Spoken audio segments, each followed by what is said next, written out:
Motor വാഹന വകുപ്പിലെ 112 ഉദ്യോഗസ്ഥർക്കെതിരെ നടപടിയുമായി വിജിലൻസ്. 72 ഉദ്യോഗസ്ഥർക്കെതിരെ വകുപ്പ് തല നടപടിക്കും 40 ഉദ്യോഗസ്ഥർക്കെതിരെ തുടരന്വേഷണത്തിനും വിജിലൻസ് ശുപാർശ ചെയ്യും.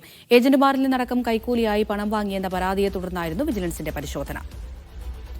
സിജോ വി ജോൺ വിവരങ്ങൾ നൽകാനായി ചേരുന്നുണ്ട്. സിജോ, ഈ പരാതിയുടെ അടിസ്ഥാനത്തിൽ വലിയ പരിശോധന തന്നെ വിജിലൻസിന്റെ ഭാഗത്തുനിന്നുണ്ടായിരുന്നു. ഇപ്പോൾ നടപടിയിലേക്ക് കടക്കുകയാണല്ലേ? അതെ, മോട്ടോർ വാഹന വകുപ്പിന്റെ ഭാഗത്തു നിന്നുണ്ടായ അല്ലെങ്കിൽ അവരുടെ പരിശോധന നടത്തിയതിൽ നിന്ന് തുടർ നടപടികളിലേക്ക് വിജിലൻസ് കടക്കുകയാണ്. അതിന്റെ പ്രാഥമിക ഘട്ടം എന്ന നിലയിലാണ് 112 ഉദ്യോഗസ്ഥരെ ഇതിൽ നിന്ന് എടുത്തിരിക്കുന്നത്.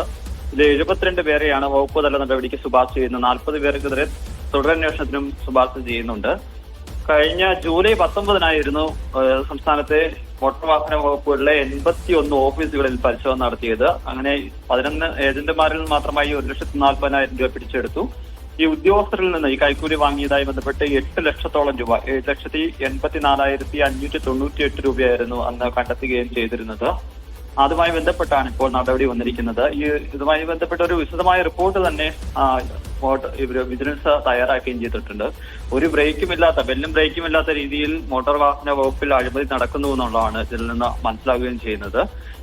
ഈ ഉടമകളെ, മോട്ടോർ ഡ്രൈവിംഗ് സ്കൂൾ ഉടമകളെയും അതോടൊപ്പം തന്നെ ഏജന്റുമാരെയും ഒക്കെ അവരിൽ നിന്ന് അവർ വഴി ലക്ഷക്കണക്കിന് രൂപയാണ് ഇവിടുന്ന് വാങ്ങുന്നത് എന്നുള്ളത് വളരെ കൃത്യമായ വിവരങ്ങളാണ് ഇപ്പോൾ വിജിലൻസിന് ലഭ്യമാകുകയും ചെയ്തിരിക്കുന്നത്. പലപ്പോഴും ഈ രേഖകളൊക്കെ ശരിയാക്കാൻ വേണ്ടിയിട്ട് ഇവരിൽ നിന്ന് ഏജന്റുമാരിൽ നിന്ന് ഈ ഡ്രൈവിംഗ് സ്കൂൾ ഉടമകൾ അവരുടെ ഡ്രൈവിംഗ് സ്കൂൾ ഉടമകളുടെ കയ്യിൽ നിന്ന് ഏജന്റുമാർ വഴിയാണ് ഇവർ ഈ തുക കൈപ്പറ്റുകയും ചെയ്തിരുന്നത്. എന്തായാലും ശക്തമായ നടപടികളുമായി മുന്നോട്ട് പോകാൻ തന്നെയാണ് വിജിലൻസ് തീരുമാനിച്ചിരിക്കുന്നത്.